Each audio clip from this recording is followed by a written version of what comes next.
What's good, party people? This is According to Woods, and I have the honor and privilege of talking to a former NXT Tag Team Champion. He is a member of the Contra Unit of MLW and making his third, yes, third appearance at Josh Barnett's Bloodsport come October 11th. He is the one and only Simon Gotch, Simon Grimm. He is the one and only Simon Everything.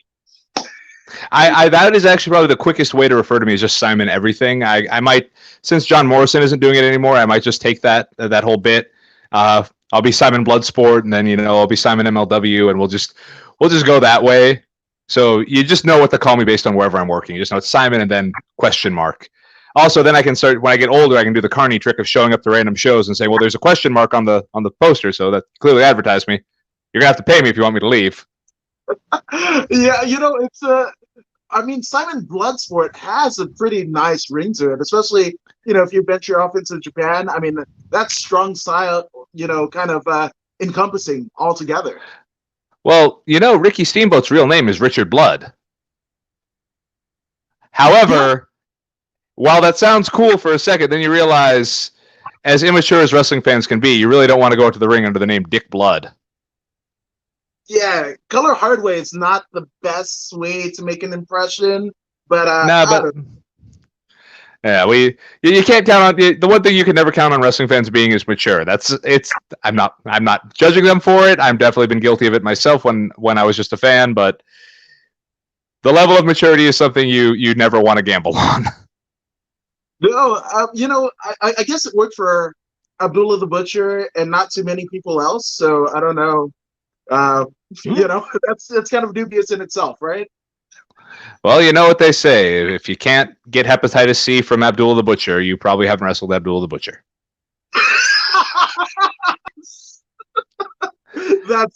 Oh gosh. Shout out to Hannibal. My goodness. Anyway, we actually grew up not too far from each other, because you're originally from Santa Rosa, and I grew up in San Rafael, like Northgate Mall. Right. Oh, nice.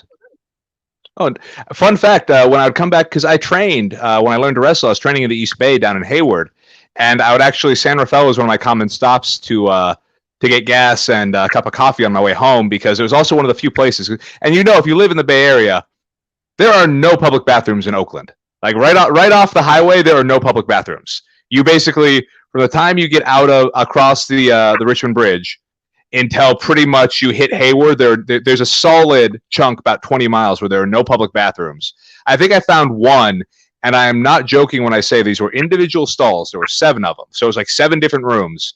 And the one that was unlocked that I was able to use, there was very literally shit on the walls, the floor, maybe a little bit on the ceiling, and there was definitely urine. Like you're trying to it was like an Indiana Jones trap where you're trying to find the squares of not shit or urine. And I only stopped there once, but after that it was just like San Rafael. I'll hold it until I get to Hayward. San Rafael will be my hit on the way home, because there's a right across from where they have the transit mall. Actually, they have a really nice gas station, that 24-hour good coffee. I've had more. This is going way far back, but back then I used to push it pretty hard with the lack of sleep. So I would more than once. I had a couple near car accidents coming back through San Rafael, including one where a cop pulled me over and he asked me why I suddenly slowed down, and I was like, I was tired, because I just slowed down in the middle of the road for no real discernible reason. I kind of was out of it. It was pretty bad. It's also why I don't do that anymore. I don't push my driving. I won't drive at night if I can avoid it, particularly between shows. Even in WWE, my whole thing was wrestle, drive no more than 30 minutes after the show, get a hotel, sleep 8 hours, wake up, breakfast, gym, get on the road, get to the building about an hour before call time, and you're good. Like I don't need to see the world's biggest ball of twine while I'm in Wyoming. I can just go to the building or the gym and I'm good.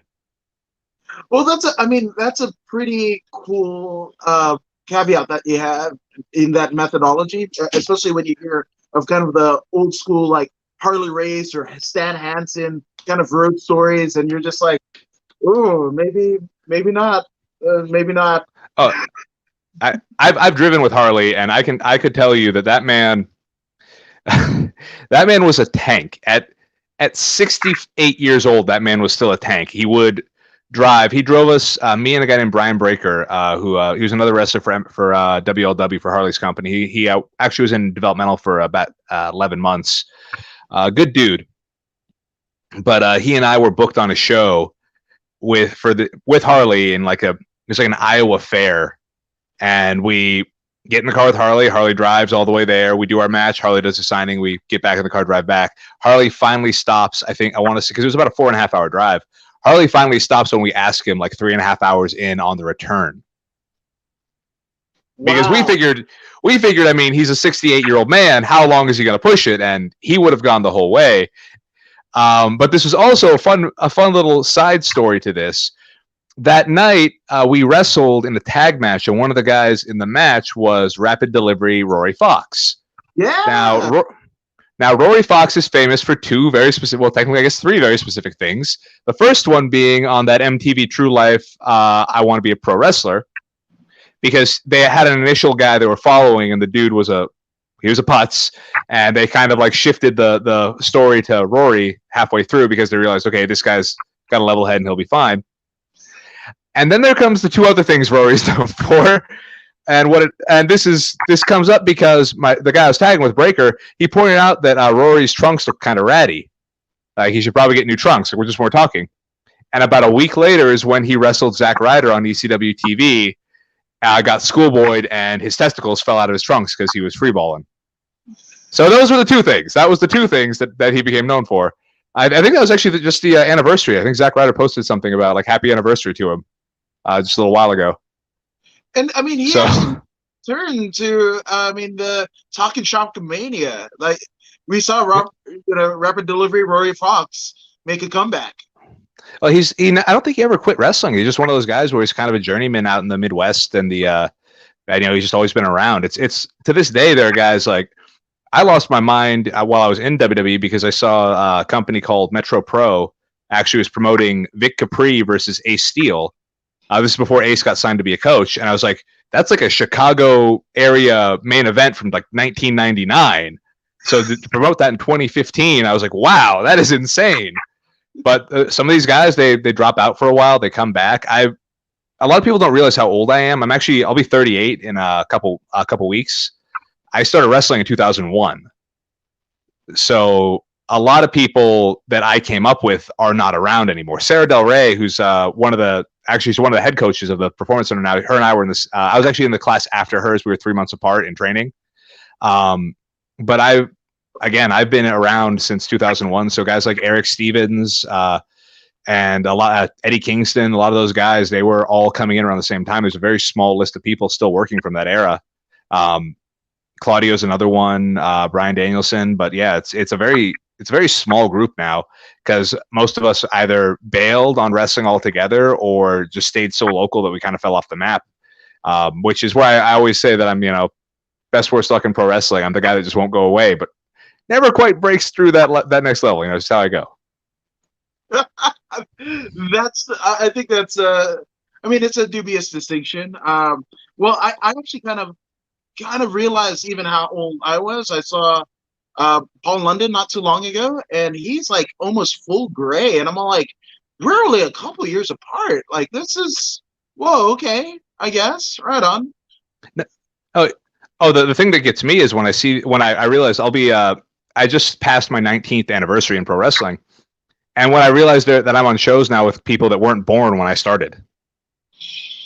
They were, and I don't mean that they were young kids. I mean they literally weren't born yet. They were born. They exited their mother's womb months after I took my first bump.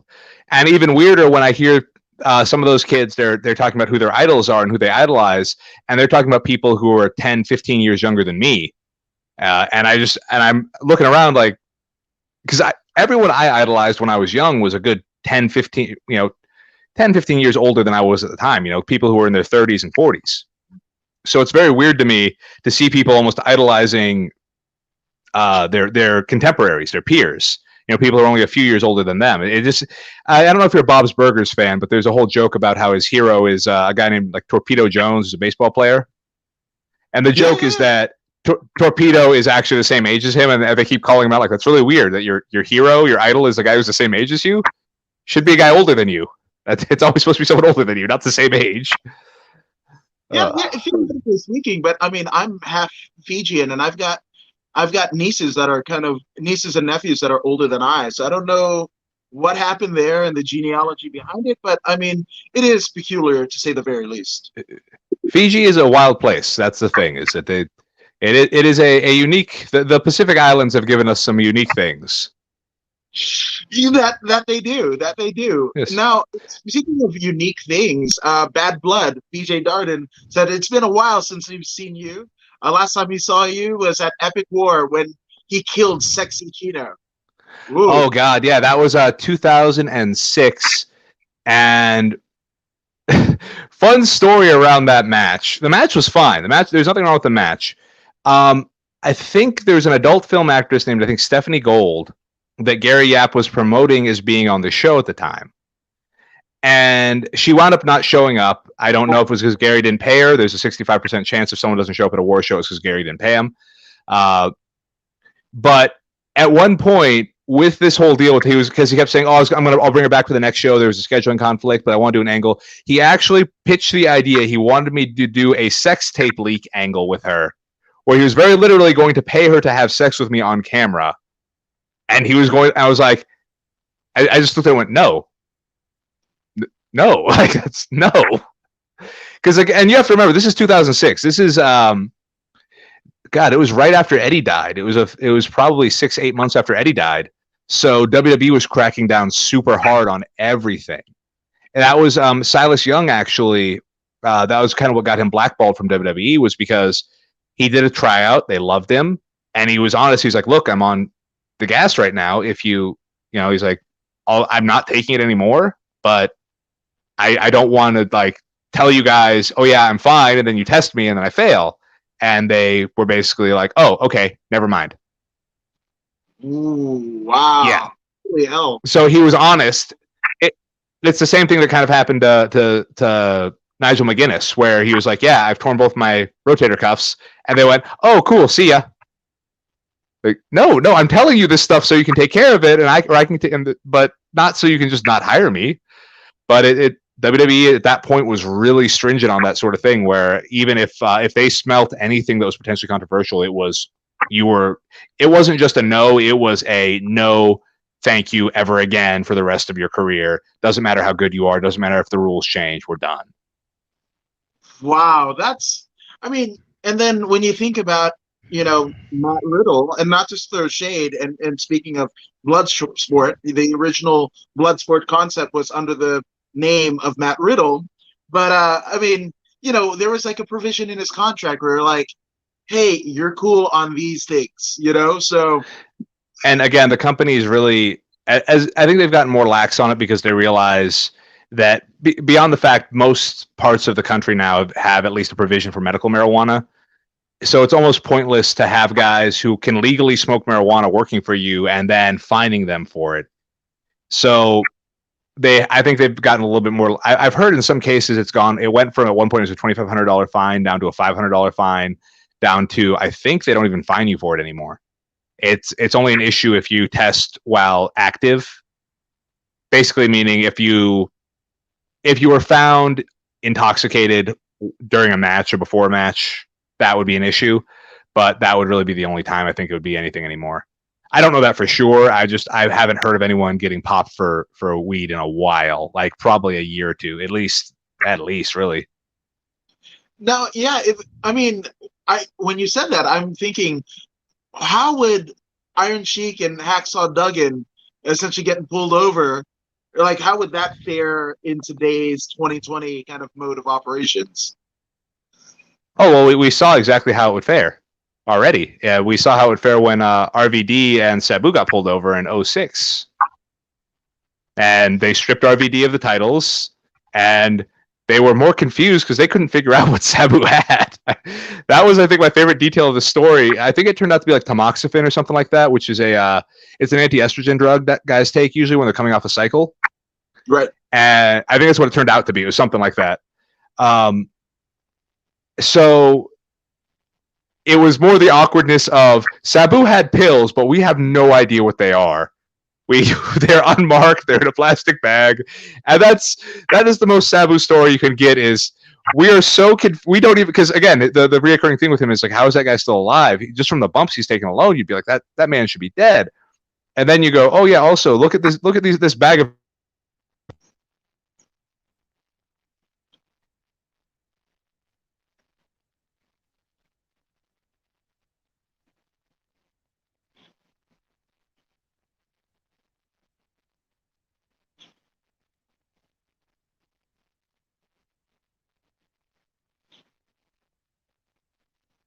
Oh yeah, it muted again. I don't know why it keeps doing that. I am sorry. But my point was that if anyone's going to survive a horrible series of accidents, and then when Sabu dies, I almost guarantee it's going to be something silly, like he's going to trip and just like hit the concrete the wrong way and have a brain hemorrhage. It's going to be something super silly like that. Where you're like, oh yeah, that's how he died. He just slipped and fell. Yeah, I think so. I mean, that was one of the craziest things, that I heard when Jim the Anvil Neidhart passed away, because I remember going to an indie show in Vegas in the mid '90s, and I remember like I was standing in line with my parents and whatever, and I felt like literally like the hand of God, like literally knocked me on my ass, and it was essentially I looked up, and in full gimmick there's Jim the Anvil, and I just happened to be standing in front of a like cigarette dispenser, those old school pull cigarette dispensers, and he just wanted his Newports. It's like, oh, Anvil. He was people don't understand how strong that guy was. Just without, he was one of those guys where without lifting a weight, he was freakishly strong. He was kind of crazy. I remember there's a story Bret Hart tells about he'd only known Jim for a couple weeks when he started training at the dungeon. And I guess they were at some small, they were in some small town for a show, and the only gym was at the university. So all the guys go over to work out, and Anvil's just like sitting there doing nothing, just staring at everybody. Then he goes over to the bench press, loads up like 400 pounds on the bar, de-racks it, holds it for a second, down to his chest, holds it, pops it up, one rep, racks it, gets up. This gym is bullshit! And then he walks out. That's like Anvil, right? It's just a power move. Like, I'm just gonna let you guys know you're all nothing compared to me, and then I'm gonna laugh at this place and leave.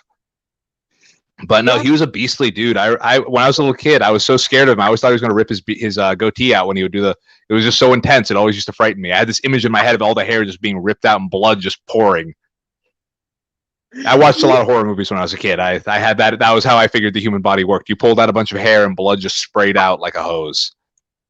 Well, my deal was like I had watched Looney Tunes up until coming into professional wrestling and my fandom of such, and I knew that was the thing that dropped on Wile E. Coyote, right? To fucking kill him for the 80th time and what have you. So the fact that a human person could lift one of those up and fling it, I'm just like, holy hell. And that was just my conception of Jim the Anvil Neidhart. And so that was really kind of crazy the way that he passed, like hitting his head. And it's just like, what? Like it can happen sometimes. People don't.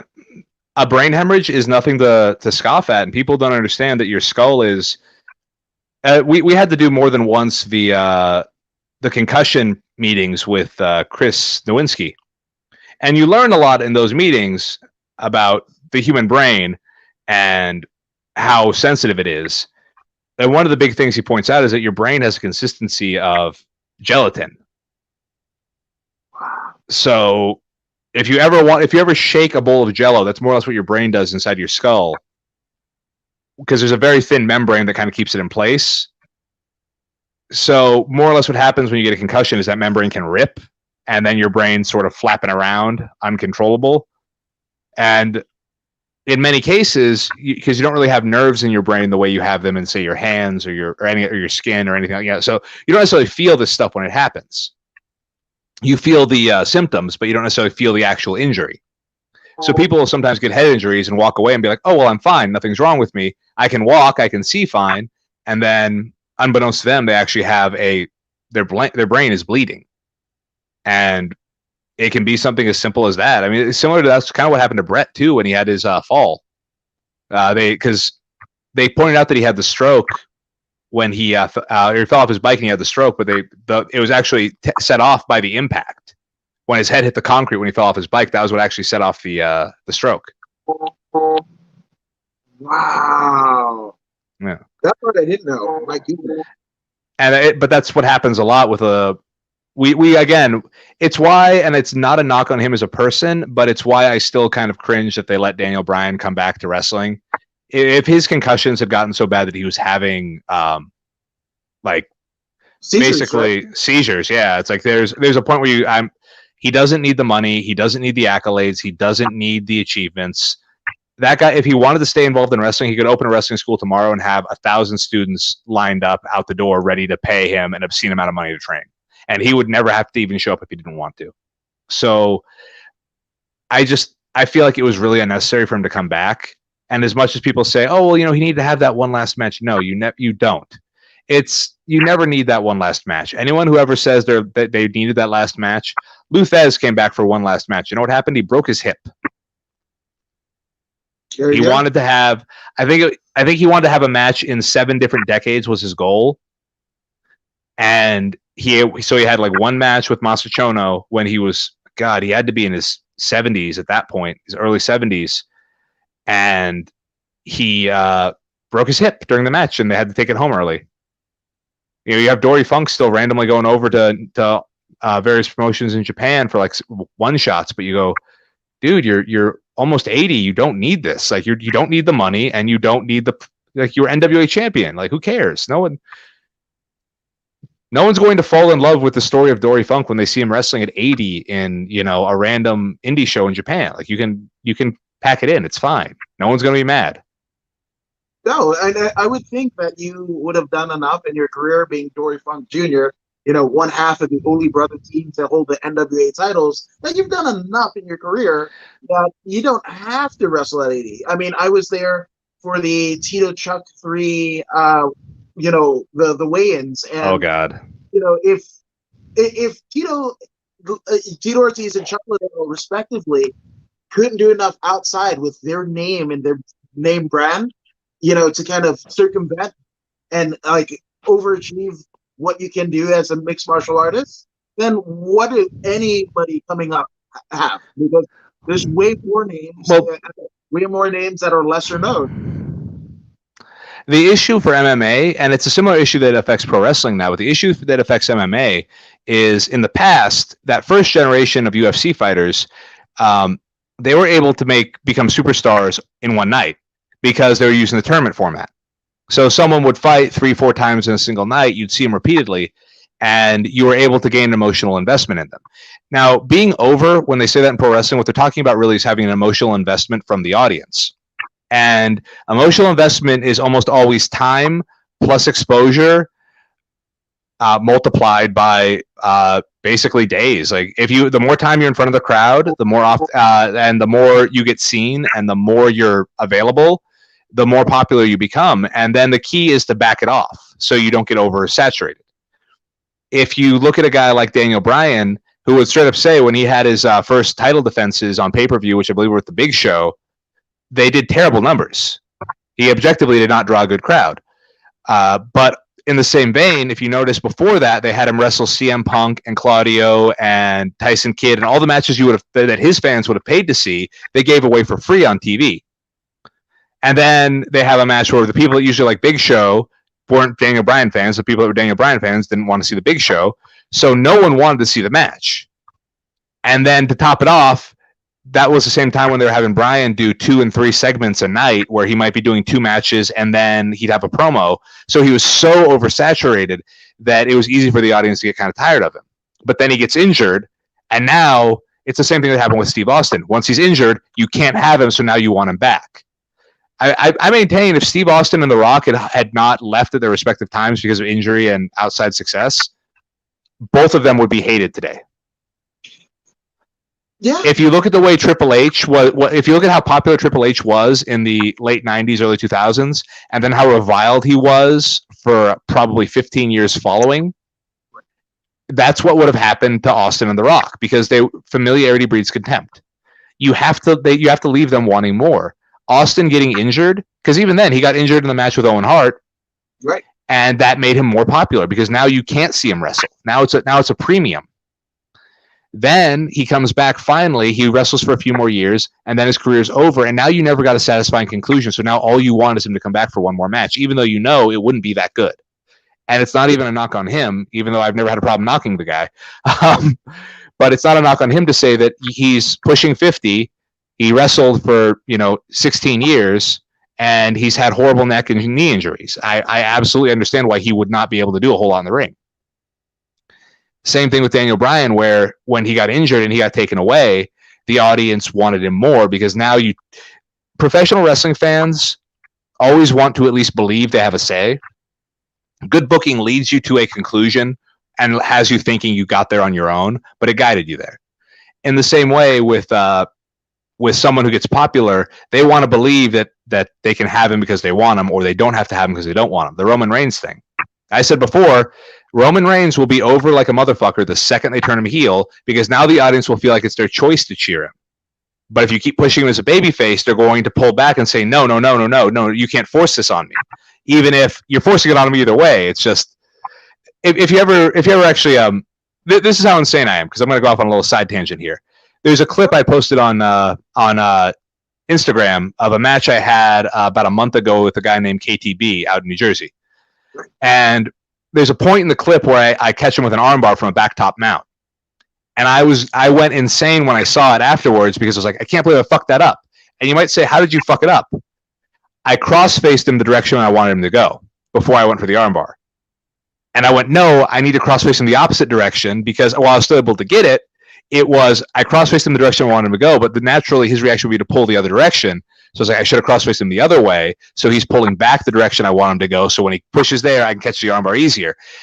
But that's the level of detail I watch wrestling with. And in the same way, even though I was making him do something, I knew how he was going to react, so I was trying to make him do something I wanted him to do, but I wanted him to think he was doing it on his own. I didn't want him thinking, oh, he wants me to move this way. I wanted him thinking, oh no, I need to move this way because I'm in danger. Right. So Billy Robinson had a phrase. It was build 3 doors, block them off, and then hide behind the 4th. So when your opponent is looking for a way out, they see that 4th door that's not blocked, and that's the one you're hiding behind, so they go there and you attack them. And I think and again, the psychology of a lot of wrestling fans is they want to believe it's their choice, even if it's not. It never is. I mean, Steve Austin got the big one I always point to is the him and Bret Hart in the submission match, where it's the famous line from Michael P.S. Hayes, and that was the moment the fans turned Austin babyface. The finish to that match is a babyface finish. It's Austin passing out in the hold because he's got so much heart he refuses to quit. How is that the fans turning him if that was the booked, called, planned finish? Great. But it gives the impression and it spreads the legend that the fans did it, not the booking committee, not Vince McMahon, not the writer's room, the fans. And in most cases with fandom, and I'm a nerd, I love a lot of nerdy things. You can't tell from my office, but I assure you there are things in here that you would be surprised by. But, well, my coffee cup. It's Jake the dog from Adventure Time. But a lot of this stuff it's about a lot of fandom is really based around not so much quality as emotional investment. Again, you feel good when you're connected to the brand. Even if the product they're putting out isn't very good, you connect with the brand. This was the big change in advertising in the 20th century, is it went from just explaining what a product was and its quality to creating an image and an emotion and getting you to connect to it. You weren't talking about how effective the dish soap was. You were talking about how great it was going to be to have clean dishes and how your husband was going to be so happy when he comes home and sees the sparkling dishes. You were creating an image and you want people to connect with that. And in many ways, that's what pro wrestling booking does. It doesn't necessarily try and create a good story as much as get you to invest in the brand. But this goes back to why guys like Tito Ortiz and Chuck Liddell are doing fights way past their prime, because they're not getting the opportunity, having to wait so long between fights, to actually promote themselves and have the audience invest in them. It's hard to invest in somebody emotionally when you only see them once a year. You know, if you're a child of divorce, if you only saw your dad once a year, it's kind of hard to really care about the guy. In the same way, if you see your dad every week, you're going to care about him more. And if you can see him every day, even more. But there's that level of, you know, seeing someone too much, and all of a sudden it's like you don't see them just when they're happy or just when they're, you know, excited to see you. So there is such thing as overexposure there too. But for the most part, with MMA fighters and pro wrestlers, the struggle is getting to a point where you have that emotional investment and you're allowed to actually profit on it.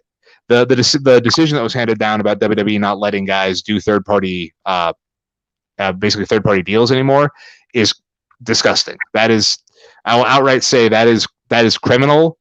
The fact that you are preventing your employees, your independent contractors from making a living. Why? There's literally no upside to the company for doing that. And even if they say, well, they want to offer a service like that themselves, okay, but are you going to pay as well?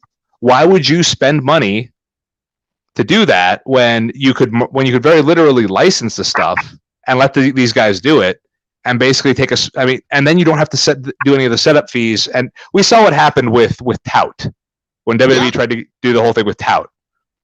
And everyone said the same thing. Well, we already had, at that point, there was already Vine, and you can put videos on Instagram, you could put videos on Twitter, you could put videos on YouTube. What is the point of having a fifth app when you already have these 4 on your phone that can do the exact same thing? Mm-hmm. And the company went, you know, full tilt. They were invested in it. They were promoting on every show, and it went nowhere. When the smart thing would have been for WWE to have a Vine channel and just have guys do Vines. Or even let the guys have their own Vine channels and have them, because it ultimately funnels money back to the company. Even if the money's indirectly going to the guy or going directly to the guys right now, someone might like Xavier Woods from Up, Up, Down, Down, who's never seen him wrestle. And they go, oh, this guy's a pro wrestler. Let me tune in and see what he does. And now all of a sudden you've got a new fan. It gives these guys an opportunity to really expand the fan base. And the company decided their desire to have control over them was more important than the possibility of it expanding the fan base, which is just a bad call in any business. It literally is.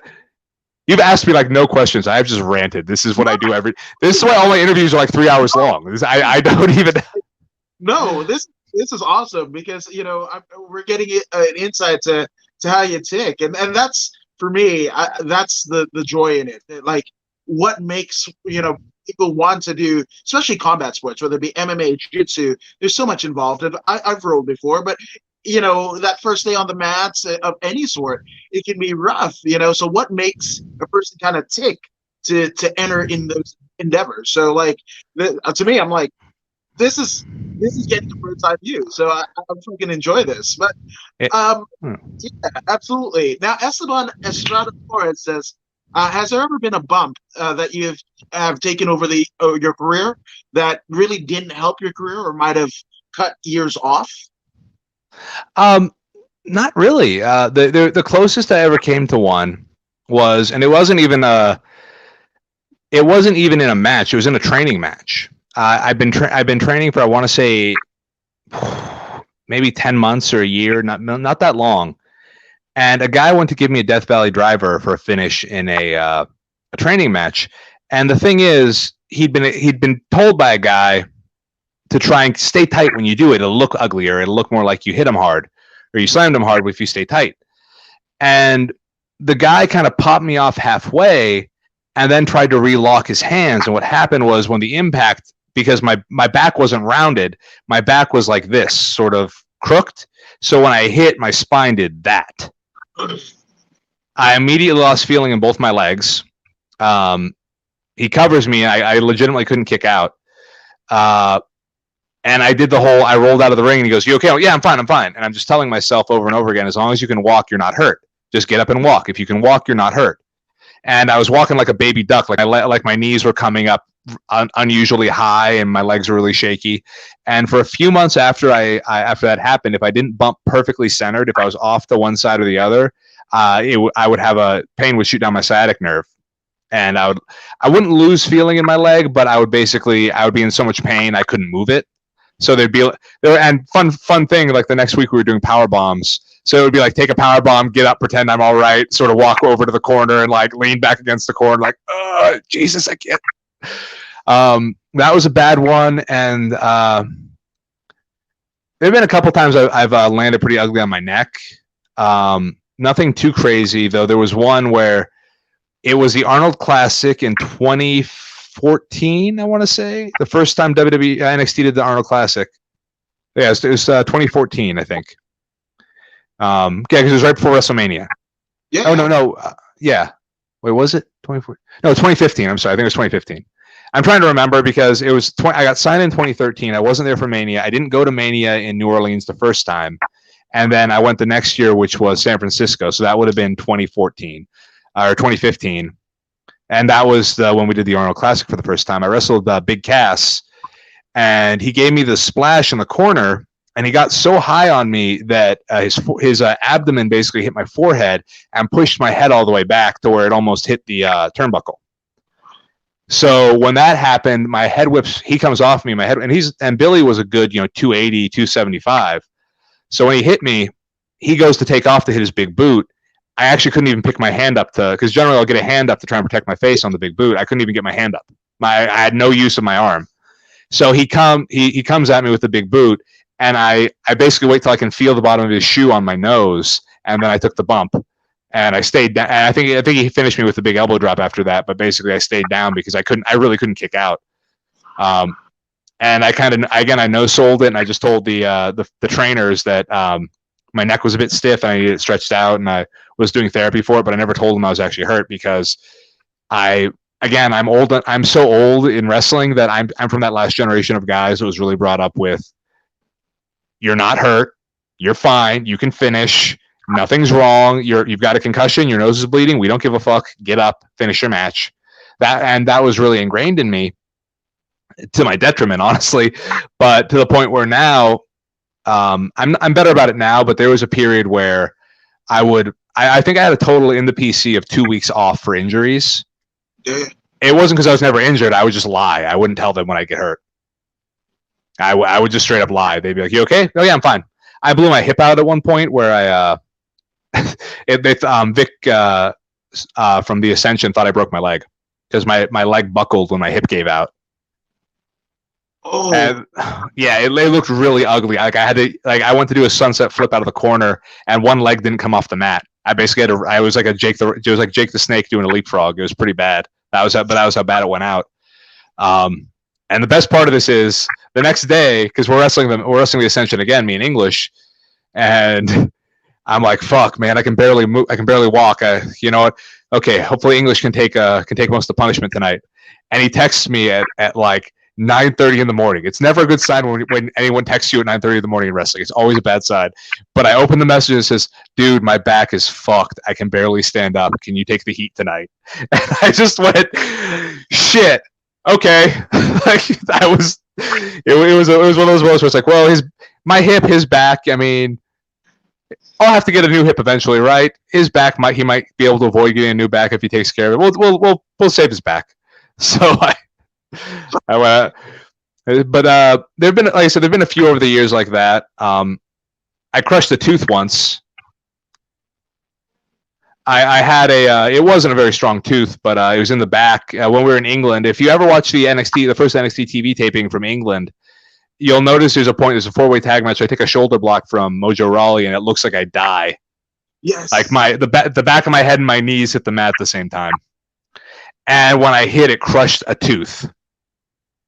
What? Yeah, it wasn't like a strong. I think the tooth was pretty well rotted. But it was still solid. It was still in one piece. And then I hit, and I went, "Phew!" Just my teeth came together so hard on the impact. And I get to the back, and the weird thing was the bump didn't really bother me. I was fine on the bump. But I get to the back, and Tara, who is one of the trainers, she goes, "Is your neck okay?" I was like, "Yeah, but can you check my mouth?" And she goes, "What?" I was like, "I think I broke a tooth." And she looks in my mouth, and sure enough, there's a bloody hole and like half a tooth. So that one didn't take any years off my life, but it scared a lot of people. Like they thought I was really hurt when that bump happened. I've been fortunate. Other than tearing both my ACL, I've been really healthy for most of my career. Even when I've gotten injured, it's never been anything I couldn't work around. It was actually a running gag in the PC because, again, even there, when I started there, I was 30. I was 30 when WWE signed me. Wow. So I was already 3 to 5 years older than a lot of the guys there. Like Chris Hero was one of the few guys that I wasn't older than when I was in the Performance Center initially. And guys would, 25, 24-year-old guys, oh, my back, my knees, my neck, and I'd just be like, I feel great, guys. I feel fine. My neck's great. My knees are great. Like, I don't tell you guys. Don't take so many bumps. What do you want? Like this. Hell, I'm just saying. I mean, it's a different breed. But I mean, speaking of like the kind of the old school guys. I mean, who are some of your friends in pro wrestling that you feel should be more recognized or had more opportunities? Well, generally, I would say Uha Nation, Apollo Crews. He's finally getting with the America or the U.S. title. Excuse me. He's finally getting an actual push. But that guy is a dynamo, and he is. I hate to say it this way because it seems like an insult to Kofi, but he's literally better Kofi. He's younger. He's got a better physique, and I mean, Kofi's had a lot of really bad injuries over the years. I'm not holding it against him, but legitimately, it's like Kofi's elbows are completely destroyed. If you ever wonder why if you look at him, he's got the gunfighter arms. His arms are never straight.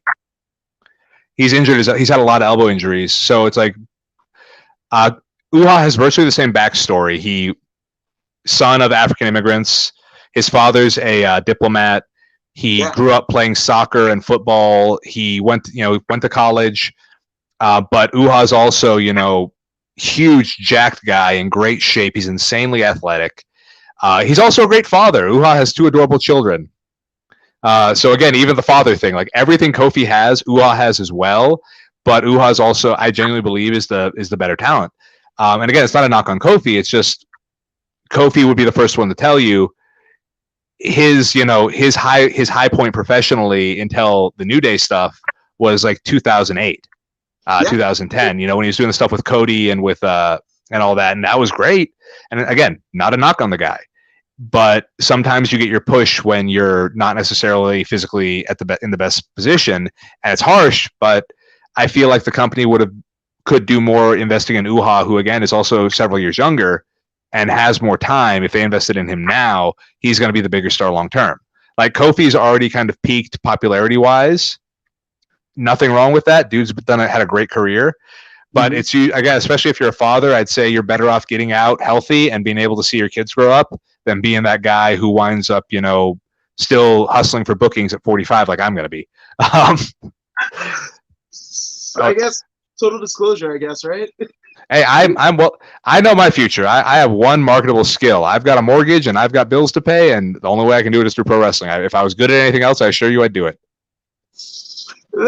Again, that's absolutely fair, and I mean, John Parker, who's a wrestler himself, is damn crazy, and in that instance, he actually had something similar happen at one of his shows out in the Eastern Seaboard. So it's crazy.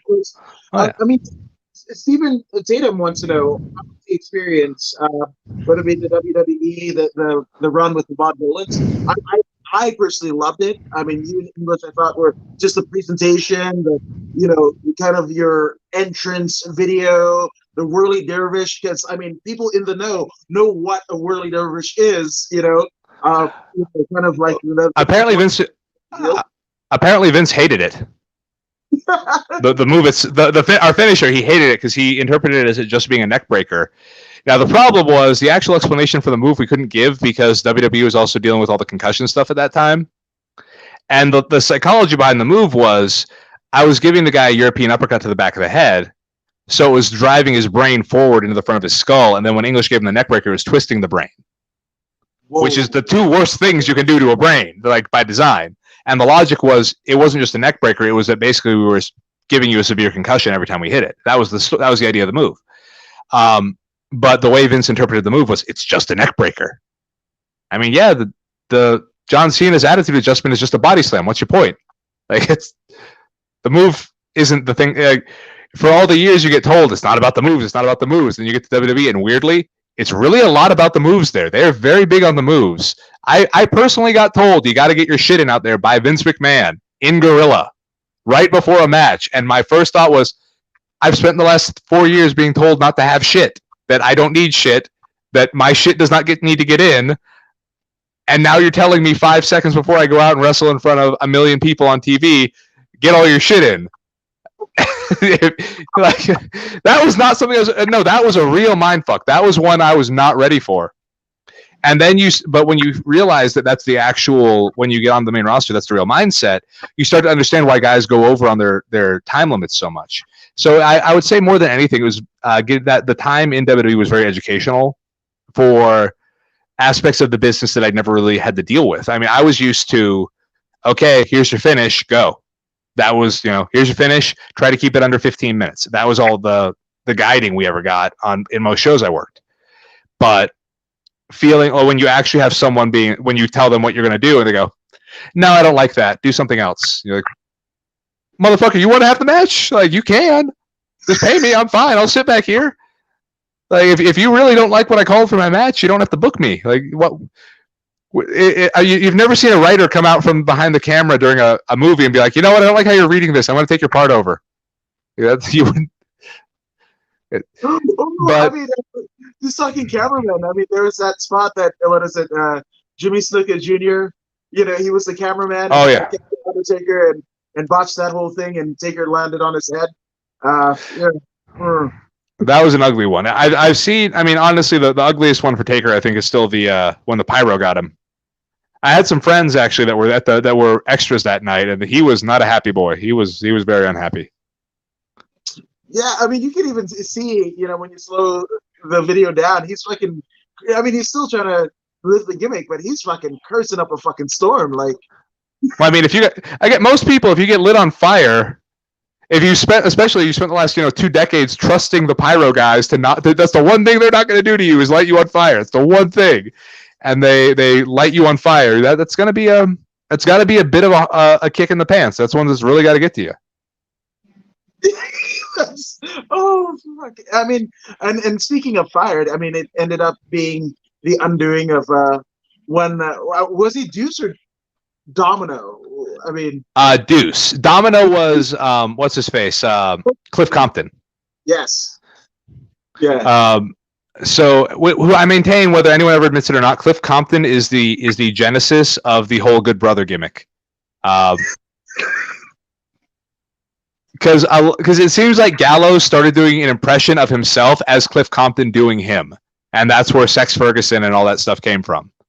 I don't know this for sure. I'm just saying, if you ever hear Colt Cabana's Art of Wrestling when he interviews Cliff Compton, yeah, the impression he does of Gallows is very similar to Gallows' run as Sex Ferguson, which makes me think that Gallows heard the impression and decided to run with it. You know what? There's something to that, because I mean, one of my friends is Martin Starr, Haverchuck on Freaks and Geeks, and if you've been around him, I mean, we often kind of wonder, like, is he the greatest actor or the non-greatest actor? Because he's essentially playing himself, like camera on, camera off. He's that dude, he's that guy from Knocked Up, all the roles that he's played, right? So when they made Napoleon, well, I will say this. I would say he's the greatest actor, but only because I've actually watched Party Down and Dead Snow 2. So I will say he's the greatest actor because, if nothing else, the Party Down episode when they do the Adult Video Awards, and there's the moment when he's talking to the really drunk girl, and she says she's into sci-fi, and he's like holding it back, and then she says she also likes dragons, and you can see it just boil up in him, the whole, that's fantasy, not sci-fi. And then she just is sort of offended and walks away. Just, I like hard sci-fi. Just to himself. I'm reassuring myself that my love of science fiction is more important than having sex. That's the key. No, I would definitely give him credit as a great actor. Yeah, no, he's absolutely fabulous. But some of the folks that worked on Freaks and Geeks that were around Martin, There are also some of the people that created Napoleon Dynamite, which, again, that's him. That was the whole movie of him being him. The only thing that he didn't get cast on was obviously Napoleon Dynamite, because it would be too true to life, and that role went to Johnny Eater. But even still, I mean, that's Martin Starr in real life is Napoleon Dynamite. I believe it. I now want to see him take Rex Kwon Do lessons. That's my goal. Yeah, that's a good goal to have. That's a awesome goal to have. Now, John Parker says, and it's kind of a combined deal. John Parker's and Stephen Tatum. So, what is your favorite moment on the sport thus far? And then, what arena did you absolutely love performing in? Actually, both came at the same moment, which was getting to wrestle in Sumo Hall in Tokyo when WWE did a tour of Japan in 2016. That was a great moment for me because that building is just beautiful, and I love the back area. There's like they don't have them filled with water, but they have like the big baths they have for the sumo wrestlers. They have like the post for them to warm up on. But they're the best moment, and this was just the most like cathartic, satisfying moment for me professionally. Was I was it was a 4-way tag match. It was Vaudevillains, the New Day, Vaudevillains, Usos, I think New Day, and the Club. Okay. And the team that won was going to get the shot at the New Day tag titles the next night. So there's a point where I was in there with one of the Usos, and I don't remember what happened because it was on the fly, but he was in a seated position. I dove on him and hooked his arm and was able to snatch an armbar in the motion. And he literally goes, "What the fuck are you doing?" Because it wasn't called, but I didn't hurt him, but I just snapped it in there real quick. And I heard the audience do the "Whoa!" that I'd heard so many times watching Japanese wrestling. And that was just the coolest moment because I was like, yeah, this honky knows something. I know 1 or 2 moves. What's up? That's all I'm thinking. And it's just like I got the move on. I went for the armbar, and he stacked me, and we kicked out. We kept wrestling, but it was just this one moment where I felt like in my whole career I was actually seen by the audience I wanted to see me. They absolutely knew who I was for one moment, and that was a really cool feeling. They didn't know the rest of the time I was there, but that one moment was so good. No, I love that, and especially, I mean, it's hard to really go over Japanese fans because they're so educated, and that's just not just with pro wrestling. It's MMA and kickboxing. There's jiu-jitsu. There's so they pay so much attention to the details that even the slightest of details, that's what reels them in, not high spot. And I think that's why I enjoyed it so much, was because I'm very detail oriented when I work and when I train. Even when I review matches, I'll give a guy will send me a video of a match, and they'll get 14 pages of notes, and some of them will be, this is the abridged version where it'll be stuff they don't necessarily think about. But I made a point to a guy the other day, and this is a GIF that's going around YouTube, or not YouTube, around Twitter, and people are praising him all to high heaven and talking about how great he is. Oh, you're the best technical wrestler in the country. Da, da, da, da. And I just messaged him, and I was like, dude, I was like, when you grab that hold, I'm trying not to be too specific because I'm not trying to out the guy. He's a nice dude.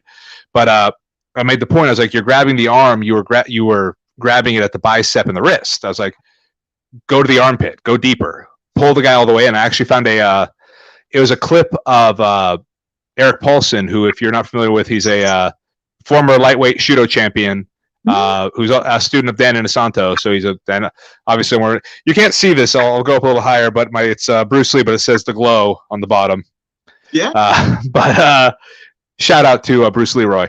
But whole point being, Eric Paulson was a student of Dan Inosanto, and Inosanto was one of the Bruce Lee's original students who actually helped teach Bruce Salat and Eskrima, which is the Filipino martial arts, as well as helping him to develop Junfan Gong Fu, which was Bruce's more established actual style of fighting, versus Jeet Kune Do, which was more of a fighting theory. So Paulson actually had a whole explanation on the 2-on-1 on the Russian. Also, for the record, Chad Gable hates when you call it 2-on-1 a Russian. It really upsets him. If you call it a Russian, he'll give you the side eyes real quick. But He's a Greco guy. He doesn't like that. I don't know why, but he's a Greco guy. That's a thing to him. So, but I sent him the video just to make the point. I was like, "This is how," and he was like, he thanked me. He was like, no one has ever pointed that out. I was like, "Yeah, I know." Hell, I was talking to Cheeseburger earlier today, and we had a conversation like that. Love me some Cheeseburger. And every once in a while, if he's not sure about something, he'll message me. He'll be like, "Hey, what do you think about this?" I'll be like, "Do this and this." I'll go, "Oh, cool, thanks." Okay, Burger's a good dude. Yeah, no, I mean that guy, the Cheeseburger, has essentially become the Spike Dudley of our generation, where people love working with him because, like, I mean, he sells everything. He's believable. Everything that you do to him, he's like a rag doll. Like, I'm surprised he's done the spot and threw him into the crowd because he's smarter than to take it. But one of my favorite things, he posted a photo one time of the bench press, and it said "Road to 135," and I hit him up. I was like, "You mean your body weight or your bench press?" Because I was like, he's like, it could be both, really. But he's and I've eaten with the guy. He can eat, but he just does not put on weight. It is disturbing. I think he got that gypsy curse from thinner, but he was already thin to begin with, so it just didn't. You don't really notice until he starts eating.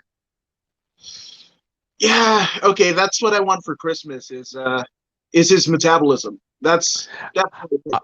I wouldn't wish it on my enemies, because I feel like the second you get too comfortable with it is when it goes away, and then you just put on like 300 pounds when you're not looking. And it's legitimately like you turn your head, you turn back, like, whoa, wait, when did this happen? No, that's not how this works. Like, your body had just had like a neutron star inside of your stomach that had been condensing down all the calories into a single point in space, and then it just devolved and everything was released into your body at once. You wind up rupturing like that guy in Monty Python's Meaning of Life. Ooh, that's not an enviable position to be in, to say the very least. Not really. Oh, yes.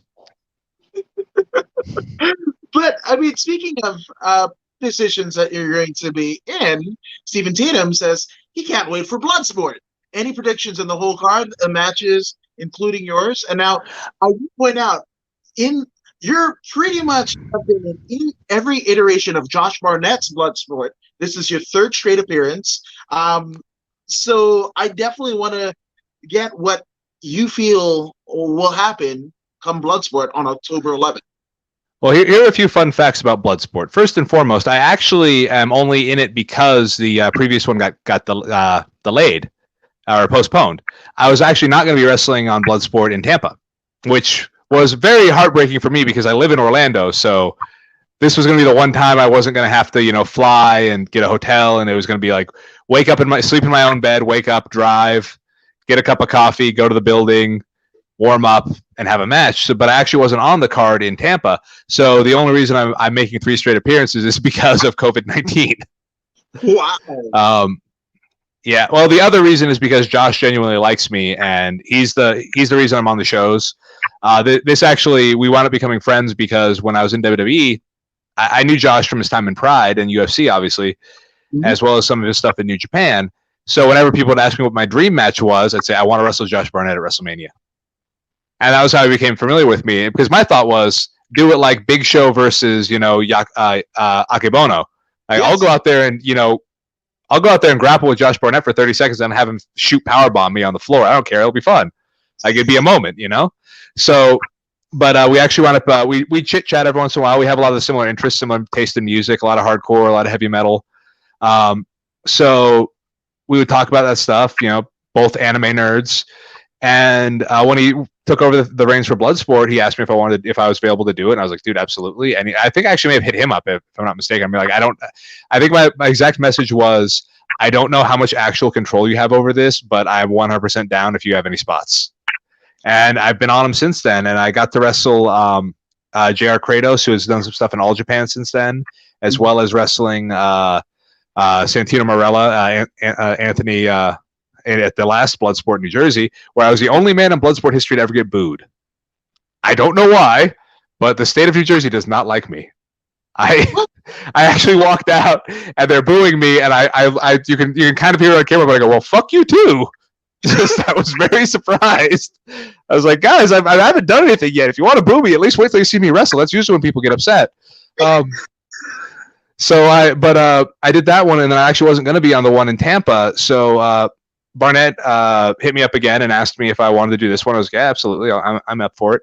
As far as the show goes, I don't know what the card is yet. He hasn't announced any matches. I know him and Moxley were supposed to wrestle originally in New Jersey, and Moxley had the staph infection, so they had to postpone it. And then it was going to be him and Mox in Tampa, and it got postponed again. So I'd imagine that's the main event. It's not been announced officially, but if I were to guess, because Barnett is obviously on the card and Moxley's on the card, so that would be the one I guess. But there's a lot of potential matchups. I've actually wrestled, I want to say 6 guys. I've wrestled 4 guys on the card already. I've wrestled Josh Alexander a couple times in Canada for Alpha One and Destiny. I wrestled Cal Jack Clayton. He's actually an old friend from Developmental. But I wrestled him out in California. I wrestled Tom Lawler about a half dozen times and maybe more. I've wrestled Tom so much I forget how many times we've wrestled. Several of the matches are actually up for free on YouTube on Prestige Wrestling out of Oregon. Then I've also wrestled. I've actually wrestled Homicide. I did an enhancement match in Impact back in like 2006, where Homicide and Machete, the first iteration of LAX, I took their finish. And then I think there's who's it? I want to say Matt Mikowski is the only guy that I know for sure I haven't or him, and then the guy from.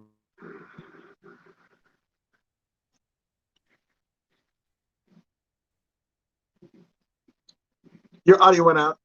Oh. Nope. Is it muted? Yeah, you're muted. It did it again. I don't know why it does that, but there's a guy, I think he works for WXW. I can't remember his name off the top of my head. But he's another guy I haven't wrestled before. Him and Matt Mikowski. Calvin Tankman I haven't wrestled before. Eric Hammer. Hammer frightens me. I don't say that because the guy is huge and he is an extremely talented fighter.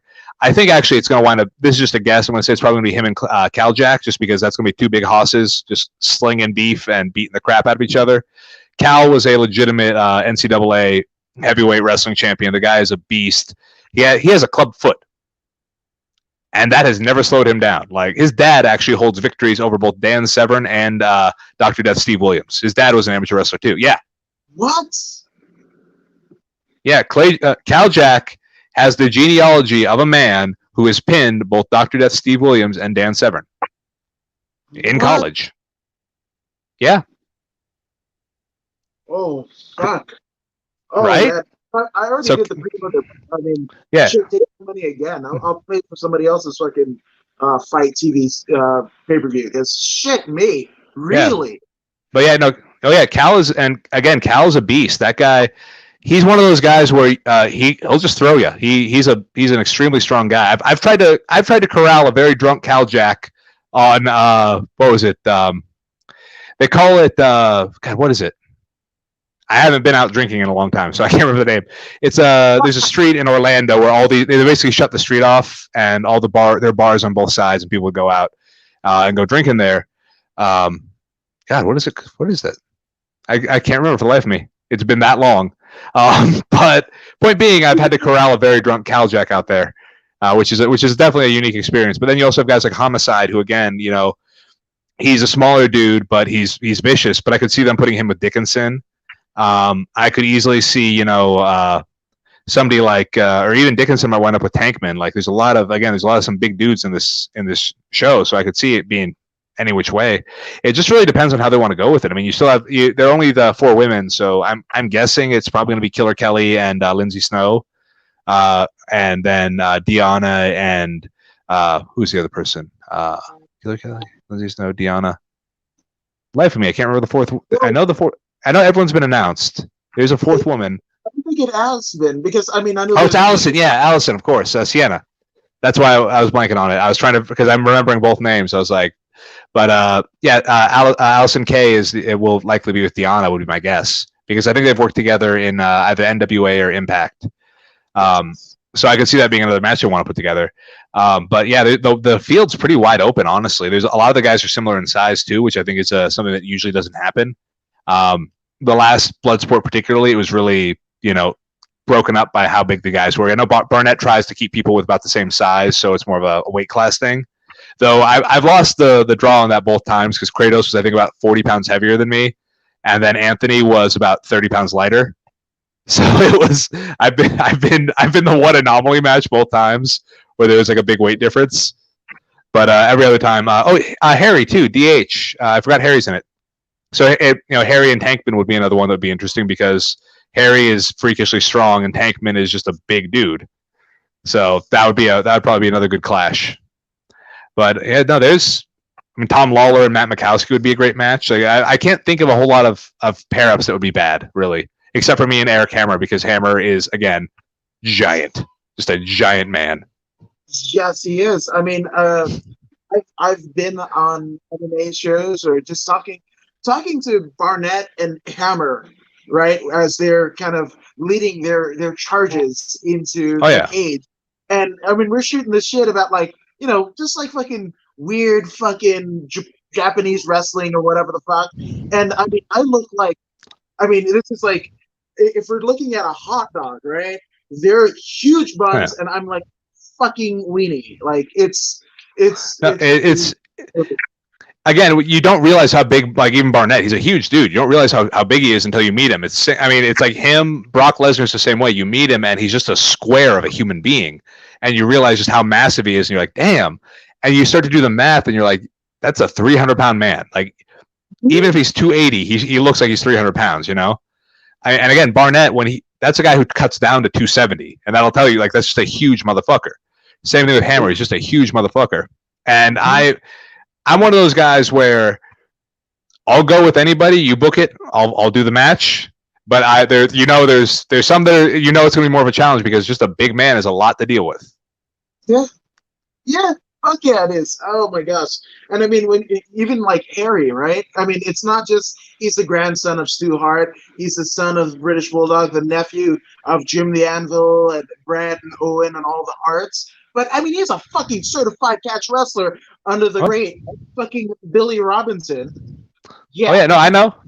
I worked out with him at the training session. The certification him and Jake Shannon did in Orlando. Probably about maybe 3 weeks ago. So I've rolled with Harry for real, and it's his forearms that get you. Like, you don't again, Harry's forearms. He has these huge forearms, and they're just all muscle.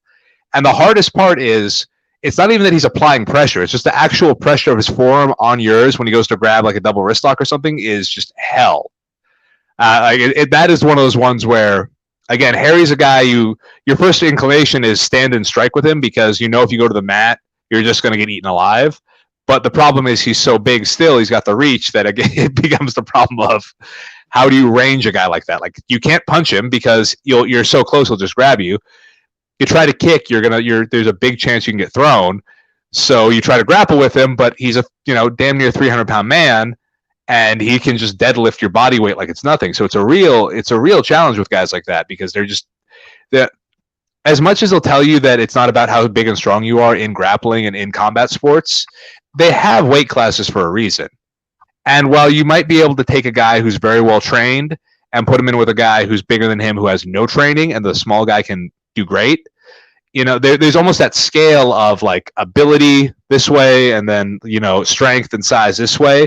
And at a certain point, you have to you can have a little bit of ability, but if you have enough strength and size to overcome it, it's going to work. There are people who are definitely better grapplers than me that I've rolled with, but I'm stronger. And no joke, there was one woman, she was a BJJ black belt. I'm not bragging about this because it was just the one time I did it, but she went to single leg me, and because of the weight difference, I just body locked her and deadlifted her up and held her. Like, I didn't even throw her. I just held her in the air until she quit. And she's just like, okay, tap. She knew not to go for my leg anymore after that because if she got me on the mat, she can beat me, but she can't. But it was like she tried to take me down. I was like, you're not going to get me down if every takedown is going to require you to make contact with me while we're standing, which means I have full use of my body. If you can't get me down in that one moment, I'm just going to pick you up. And I don't even need to throw you because I can just hold you upside down until blood starts rushing to your head and you give up. So, but again, I also outweighed her by 100+ pounds. So it's not like I was basically fighting someone who was child size compared to me. Conversely, that's what it would be like for Harry wrestling me, because I know this because I wrestled Harry. I tried to put him in a knee bar, and he deadlifted me into a German suplex. What? Yeah, I had him in the knee bar on the mat. He waist locked me, deadlifted me up, dumped me. I couldn't have helped him if I wanted to. What the fuck? Oh my god. Oh my god. And I was probably 230, 235 at the time. So, and Harry threw me like I was nothing. Oh, that's fucking scary. I mean, and so to it. I mean, I've had one of those experiences where it's like technique over, any brute strength and what have you. I mean, I remember when I first started training jiu-jitsu in Bakersfield, like I was training with a particular gal, and she literally, she pivoted her hips the right way. I went flying literally 10 feet across the room, landing at the feet of my wife. Now, what kind of makes me feel a little bit better is that gal was none other than now UFC fighter, the Raging Panda, Julia Avila. But even still, I weighed her about 80 pounds, and I think she might have been a blue belt. We weren't that close in difference in terms of skill set, but I mean, sometimes fucking A.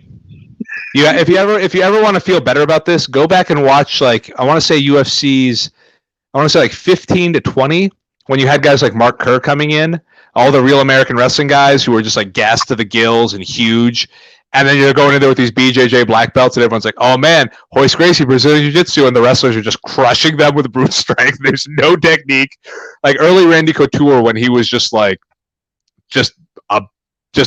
basically a gorilla with no hair on his body, just grabbing the guys and chucking them, and like that's what those guys did early on, and they only started gaining technique because they found as better people. Like the weird thing with MMA is, if you look at the very first generation, it was just guys who trained at dojos going to fight. Some guys were professional fighters, some guys were amateurs. Some guys trained in kickboxing, some guys only knew karate. So there's some guys who'd done full contact before, some guys who hadn't. So it was a lot of questions that no one really knew the answers to. And if you notice with progressive UFCs, you would see things where it was like, first it was guys with specific styles, and it was like, okay, we know wrestling works, so we got to learn some wrestling, but we also know jiu-jitsu works, we got to learn some jiu-jitsu. We've also seen that boxing is good for your strikes. Oh, but Muay Thai is really good for kicks. Oh, but you also, if you learn a little bit of Kempo, you'll learn this certain type of striking that's actually really effective at odd angles. Oh, but if you learn karate, you'll learn some more athletic shit that, like, and you start realizing that the whole point of Jeet Kune Do, going back to this, Jeet Kune Do is a fighting theory. It is not a fighting style. And the concept is basically using any technique that reaches your goal. That's it. That's all Jeet Kune Do is. There's no Jeet Kune Do style of kicking. If a kick works, it works. So it could be a Muay Thai kick. It could be a karate kick. It could be a Kung Fu kick. Then you'll go, okay, well, these are different ways to kick. Find the one that works at each angle, at each distance, at each range, whatever, and use it. Find if this type of punching works, great. If another type of punching works, use that too. So what winds up happening is, as time goes on, you start noticing the style of, as much as we joke about, I trained UFC, bro. You've seen the UFC kind of cause a homogenizing of martial arts training in that, or mixed martial arts training, in that you're basically learning a combination of Muay Thai, traditional Western boxing, jiu-jitsu, and amateur wrestling. But you'll also notice guys who tend to really excel randomly are guys like Spider Silva, George St. Pierre, Josh Barnett, guys who have, catch wrestling background, karate backgrounds, and, amateur wrestling backgrounds, where they didn't necessarily train in MMA their whole life. And then they'll go in there with a guy who's literally, they went to whatever, Bob's MMA and Brazilian Jiu-Jitsu gym in East Hemet. And they're going to go, they go there and they learn their BJJ and they learn their Muay Thai, and they go in to the octagon only expecting that. And then they get in there with a guy who's learned something else, and all of a sudden it's, oh, wait, there's a skill set I didn't know about. And those guys wind up winning. I mean, Spider Silva was untouchable for 2-3 years? Oh, longer than that. It was I think he went on a run from his Brazil King of the Cage, and then fucking went. It was more like 4 or 5. It was, and I mean, these are the days where you would get 3 fights a year, at the very least, So, yeah, I mean, maybe it was 3 or 4 years, but I mean, it felt longer than that, you know. And Joe Rogan talks about it, you know, when he made his debut at the what is it, the joint, the Hard Rock joint. It's like it's Silva and one of my friends, like fucking the crippler Chris Liebman, and they're like fucking bet the house on the fucking Brazilian. That's Joe Rogan's deal, and you know, yeah. So yeah, but he was fucking dominant for so damn long. It's like, yeah, it's like 2 or 3 years or 4 years, I guess, in linear terms, but like the amount of fights and the top level competition that he had during those times, it's like, fuck, my goodness. That right there, that chunk of time was a fucking Hall of Fame career right there.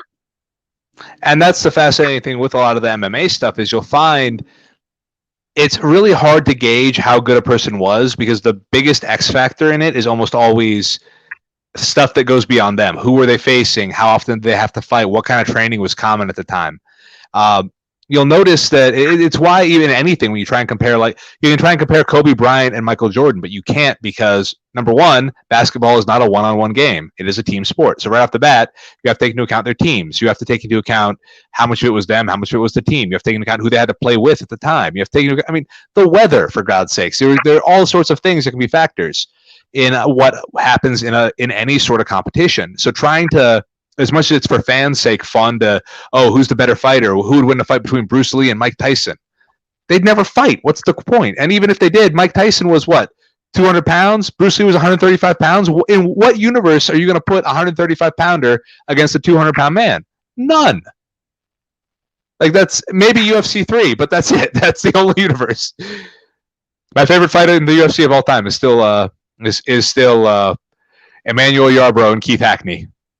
800-pound sumo wrestler against a little 5'7" Kempo guy. Dude jumps up and just cracks him in the head. Yes. This palm strike, punches him a couple times, gets the quick victory. I was like, that's it. That's how you do it. That is literally how you do it. Fucking A. I mean, and shout out to Keith because I mean, not many people of today's MMA fandom know that name because it's not in the UFC kind of mode of acknowledgement. But well, good.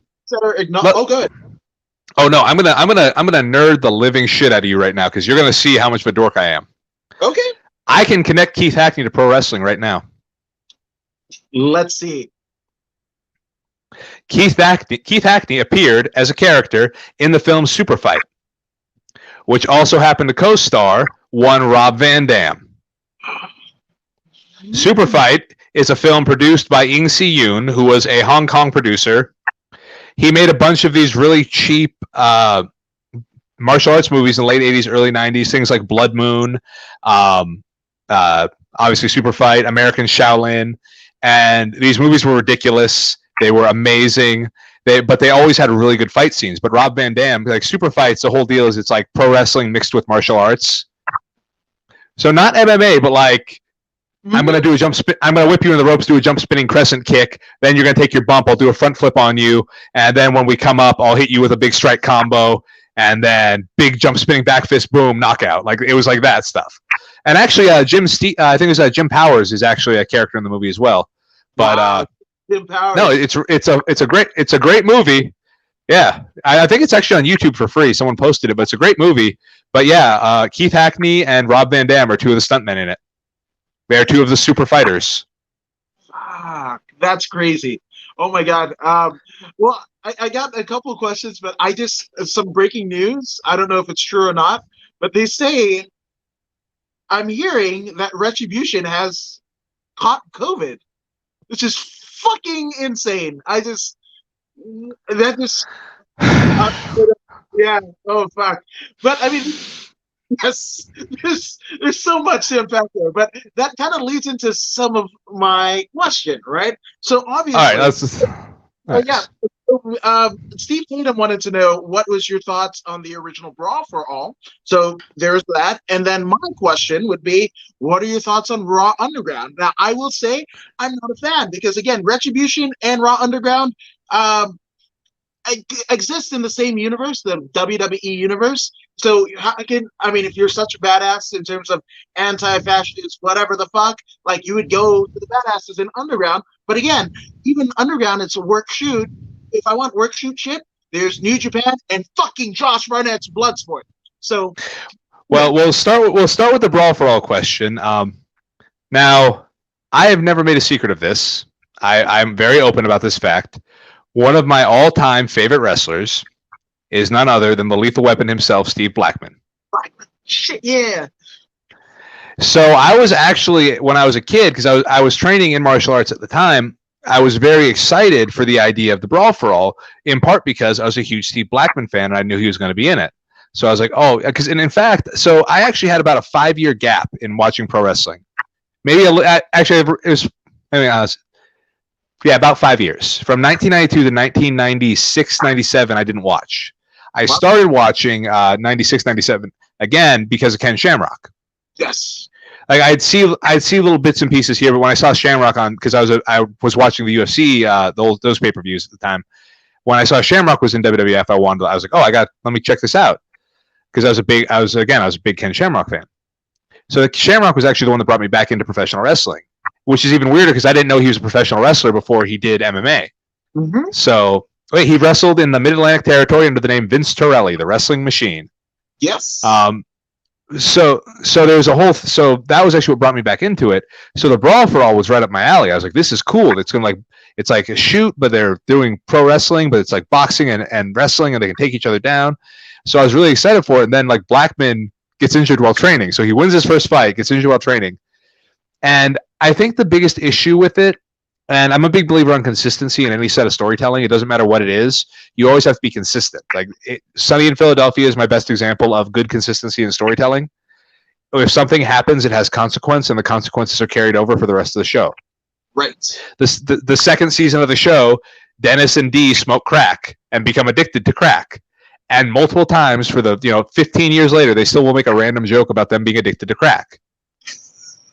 If someone's smoking crack, they'll immediately know. If someone has crack, they'll be like, nope, I can't be here. Can't be here. It never goes away.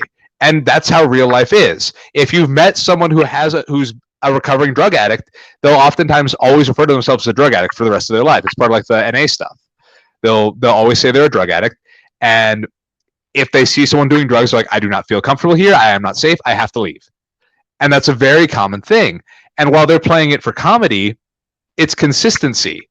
And that's the whole point, is that they did something in sequence and it continues to exist in their universe forever and ever. The one thing WWE has been horrible about throughout its entire existence is consistency and consequence. And my biggest issue, so going from the Brawl for All, the part of the issue with that is the consistency. Every match you've seen tonight has been fake, folks, but this is real. Mm-hmm. That right there, I feel like from a consistency standpoint, I do feel like it takes away from it. And it'd be one thing if it was still a work shoot, but the fact that they were supposed to be actually fighting, mm-hmm. I think that took away from it.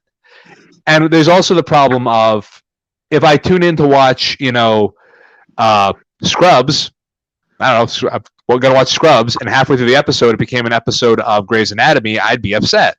Because I didn't want to watch Grey's Anatomy, I wanted to watch Scrubs. So if I go to watch pro wrestling, and halfway through pro wrestling, I see a boxing match, I'm going to go like, what the fuck is this? I wanted to watch pro wrestling. So I think it was a bad idea in that regard. I think something like that would work better nowadays with the network, because you could have it be a separate thing.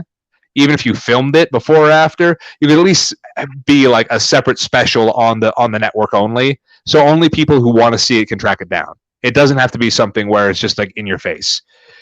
As for Raw Underground, my biggest issue with it is, frankly, you can only have, as far as I'm concerned, so much in the way of leeway.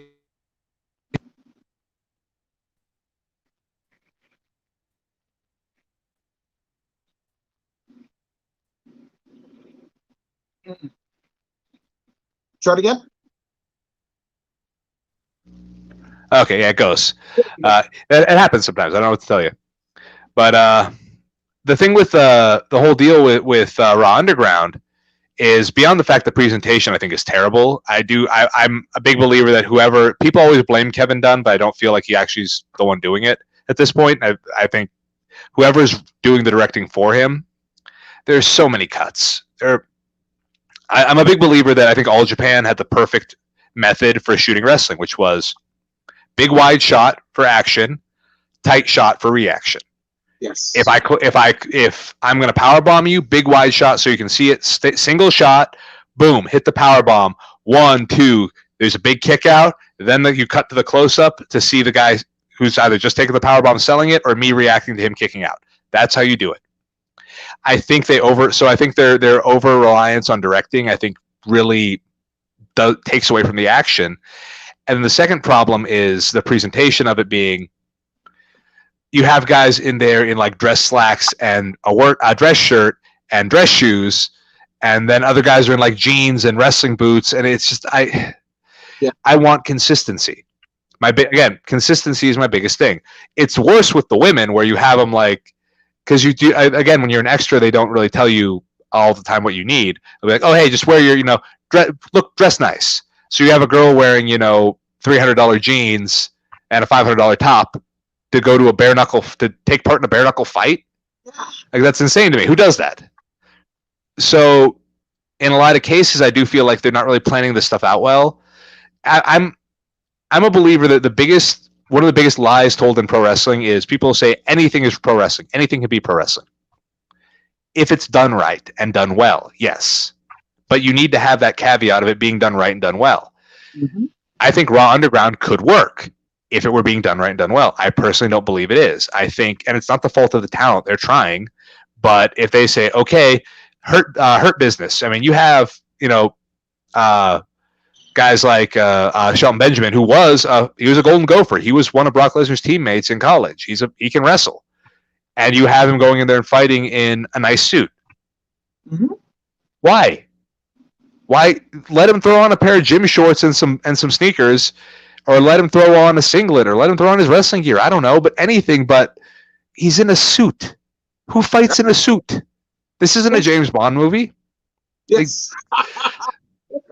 But that's, to me, the biggest thing is that I want, like, one of the worst movies ever made, because they made the MMA Karate Kid, Never Back Down. Yes. The worst thing about that final fight is they wear gloves. Mm-hmm. So one guy's wearing jeans and sneakers. Yeah. One guy's wearing jeans and sneakers and gloves, and the other guy's wearing MMA shorts and no shoes and gloves. And my whole thing is, dude, you guys want to fucking kill each other. Why are you wearing fucking gloves in a no-rules street fight? Exactly.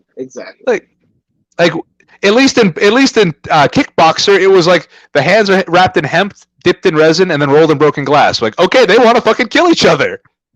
Like, that's fine. I believe that, but it's, you can't have that lapse in logic of even the aesthetic of people going in to do those matches. If you want Raw Underground to look like underground fighting, what would underground fighting look like? The guys would be wearing something they could fight in, not just whatever clothes they happen to have. And certainly, if you've got a $5,000 suit, I ain't getting blood on that. Fuck that. Wait. So, yeah. So again, I think the presentation is really where it suffers. They have the talent to pull it off, but they're not. Their idea of what they want. If they want it to look like Fight Club. Again, even the guys in Fight Club fought in pants, no shoes, no shirts. Yeah. You have these guys spending 8 hours a day in the gym to get jacked, and then you cover them up. You don't. If you got a Ferrari for sale, you don't put it in the back of the store. You put it in the front window. You know what I'm saying? I couldn't agree with you more. And I mean, when you've got like the Nakamura's and Matt Riddle and whatever on the roster, and you're pushing Dolph Ziggler. Not to say nothing against Ziggler, but I'm just saying there's people with legit MMA backgrounds on the roster, and you're not. I don't know. But I mean, not to bring a somberness to it, but I mean, the wrestling world lost one of the all-time greats in Joe Laurinaitis, Road Warrior Animal. What was the impact that the Road Warriors had on you? Personally, they were a big Hoss tag team when I was a kid. I was born in '82, so we actually didn't have the NWA or AWA where I grew up. We only had WWF television in Santa Rosa. We Post Newsweek cable was what we had at the time. We didn't even have it. It wound up becoming I think Charter. Yeah, you remember Post Newsweek cable? Yeah. But it wound up. They got bought by Charter or somebody like that. So but I remember having it was USA Network, so we would see Saturday Sunday stuff. So when they were doing their run late '80s, early '90s in WWF was the first time I actually saw them, and they were just these big hulking beast human beings. Just they had and again they had that aesthetic. They had the shoulder pads with the spikes and the motorcycles and the crazy haircuts and the face paint, and it was just these two big, intimidating looking guys. So I think it's a matter of they were I want to say they were probably the peak aesthetically of 80s wrestling. As much as people will look to someone like a Hulk Hogan or an Ultimate Warrior, if you really want to look at all the excess and the over-the-top, the huge muscled body, the insane haircuts, the crazy gear, like everything they did, they really exuded that era, and they had an impact that to this day is felt. I mean, the wrestlers wear Zubaz because I'm going to stand up for a second. I'm wearing Zubaz right now. Yes. Yeah, I was, and I don't just wear these around the house. I went to the grocery store today wearing these. I do not care. I am a 37-year-old man wearing Zubaz. But point is, they had an impact, like even fashion for pro wrestlers. When you think of the way a pro wrestler dresses, Zubaz, shower shoes, a fanny pack, a gym shirt that's been cut into a string tank top, and then a Ribera Steakhouse jacket. They were the guys that started that look. So this thing that's only in pro wrestling, that's such a pro wrestling image, is very much them, and it's a fascinating thing to see that people lust after these Ribera jackets, and even my Ribera jacket is actually. Hold on, I'm going to do this again because I'm just going to keep getting up and grabbing things from my office. Hold on, 1 second. Yeah, please. And we're getting an interview. Simon Dodge's. So This is my actual Ribera jacket, and if you notice, the back isn't Ribera; it's the gym from Minnesota, which is that's where Kurt Hennig and Rick Rude and the LOD that's where they trained, and so they actually sort of as a tribute to the Road Warriors, they actually have that is one of the jackets you get when you go there, or you can get. So. Again, people really don't. I don't think they'll ever fully understand the impact they had because it was almost so subtle that they affected the culture of pro wrestling, not just the sport. It's not just about how the fans reacted to them. The rest of the wrestlers. I went to if you go to Wing House, which is a restaurant chain in Florida, which is similar to Hooters. It's basically Hooters, but instead of it being about boobs, it's about butts. That's literally the difference. It's about butts. But if you walk around, because the owner of the place was actually friends with Joe Laurinaitis, with Michael Hegstrand, and actually with Johnny Ace as well. Their photos are all over the restaurants. Like if you see the celebrity photos on the walls, it's all wrestlers, and a lot of them are the Road Warriors. In fact, fun side story. Well, it's not exactly about the Road Warriors, but while I'm looking at all the, we stop at one of the restaurants at a Wing House. It's me, Angelo Dawkins from Street Profits, Sawyer Fulton, who's in Impact right now, and then Yoshitatsu, because Angelo wanted to watch a basketball game. So we stop at Wing House to have dinner after a show, and I get to go to the bathroom, and I'm looking at all these photos, and there's like Brutus Beefcake and the Road Warriors and Greg Valentine and all these wrestlers that hang out, and I come across. Because all these other photos are like taken in the restaurants. I come across an autographed All Japan Pro Wrestling 8x10 of one Johnny Ace, and it was signed to that specific Wing House. And when I got on the main roster, I asked him about it. He goes, "Oh yeah, I'm actually a lot of us were friends with the guys that started that restaurant. So yeah, I just get a bunch of 8x10s put up in the restaurants." So if you go into a Wing House and you go look at the wall of celebrities, you're going to see not only that Johnny Ace 8x10, but photos of just the Road Warriors hanging out and just having chicken wings and being brothers. Oh, the good brothers. Oh, the life of the wrestler. I love it. But one thing that I love is everything that you're a part of, and you have been so gracious. Very. Oh, not a problem. So let's get some plugs, some shout outs out of the way. Obviously, October 11th, Bloodsport on Fight TV. I've already pre-ordered it, but let's get your plugs and shout outs out of the way, my man. So right off the bat, you have Bloodsport, which is being presented by Game Changer Wrestling and Josh Barnett. It's going to be live on Fight TV on October 11th at 8 p.m. You can pre-order it now, or you can buy it day of. And also, once you purchase the event, you'll be able to watch it forever and always on the Fight TV app, which is available in both the ISO and Android app stores. So it'll be forever yours. You can find all the information on the various people taking part at Josh Barnett's Bloodsport on Instagram, which is the account that Josh himself runs for the event, as well as Josh's personal page, which is Josh L. Barnett, as well as the Game Changer Wrestling pages on both Twitter and Instagram.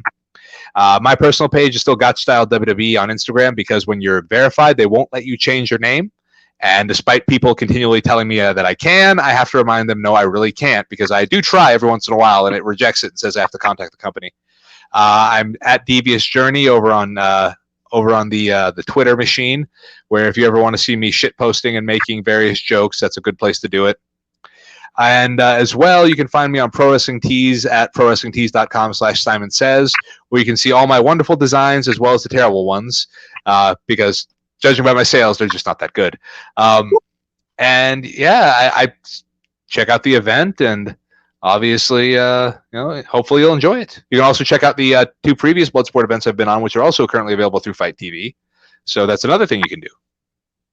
Absolutely. If you want, the best call, I will say, the best call I think I've had in my career is in the first Bloodsport, when you hear, I believe it was, God, what is his name? Positive Mental Attitude guy. Simon Dean. No. No. He's the announcer for Game Changer. What is his name? I'm blanking on it right now. I've literally had long conversations with the guy. It's like Fred Yehi. Fred Yehi is a wrestler. No. Now I'm going to feel like a jerk because I can't remember his name off the top of my head. But basically, there's a call where I had Kratos' arm extended, and I actually started elbowing him in the crook of the arm. So right at the middle of his arm, I just started elbowing the shit out of him, and you hear, he's trying to break his fucking arm! Like, just the announcer yelled it. He was like genuinely shocked that I was doing that, because it was pretty ugly looking, but I just straightened his arm out and just was elbowing the shit out of it, because I was like, well, again, if you do that, you'll break an arm, yes.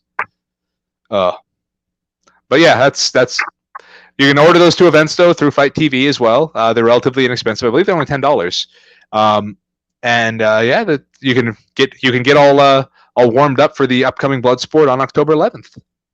Absolutely. And I will even add one other caveat, is if you buy or pre-order this October 11th Bloodsport card, you actually get a $4 credit towards any other purchase on TV. So that's another caveat. So again, it's kind of like a buy one get one free. Well, at least half the price. I mean, that's $4 out of a $10 thing. That's, so it's only costing you $6 to get the one, then it'll cost you $6 more. You'll get 2 for $12. That's a good deal. I think it is. I'm all about the good deals. I have to be. I don't sell enough shirts not to be. You could just buy another Bloodsport with the leftover change. I'm just saying. Well, that's what I'm saying. Hell yes, dude, Simon. It has been an honor and a privilege. Dude, I've been a fan of yours for quite some time, and I mean, it actually is like 2 years to the day where we shot a unreleased promo at Bumps and Bruises. So is that the one where I threatened to cut off Tyler Bateman's fingers? Yeah, I think so. Yes, that was you. Okay, because I threatened to cut off his fingers because we were in Little Tokyo, so I was going to cut off his fingers. I don't remember my logic, but I remember talking about Showdown in Little Tokyo because we were near Little Tokyo, and that the samurai. Oh yeah, I explained the whole thing about how the samurai. The whole logic behind the Yakuza cutting off the finger was that for a samurai it was harder to hold a sword if you were missing your pinky. So the logic was cut off the finger as a form of punishment because now it's going to be more difficult for them to defend themselves. And I think I somehow used that as a tangent to where I was basically saying I was going to cut off Tyler Bateman's fingers. That was where I went with that. That was exactly the promo, and for whatever reason, I was trying to get you and Bateman because he had kind of carnival-esque gimmicks. I wanted you guys to use Carney Strong style for whatever fucking reason. I've since abandoned that. But well, we tagged back in like 2007. Yes, I do. Oh yeah, so there is precedent, and in the end, isn't that what wrestling's all about? Precedent. Yes. Yes, yes, it is. Absolutely. Yes. It worked in 1986. Why don't we just do it again? Why not? If you haven't seen it yet, it's new to you. Fuck it. Oh, yes. Well, this has been According to Woods with the one and only Simon Gotch, Grimm, and we will see you on Fight TV on October 11th, hailing from Indiana for Josh Barnett's Bloodsport. And if you haven't already done so, like, share, and subscribe this very link. And I thank you for it. Bye.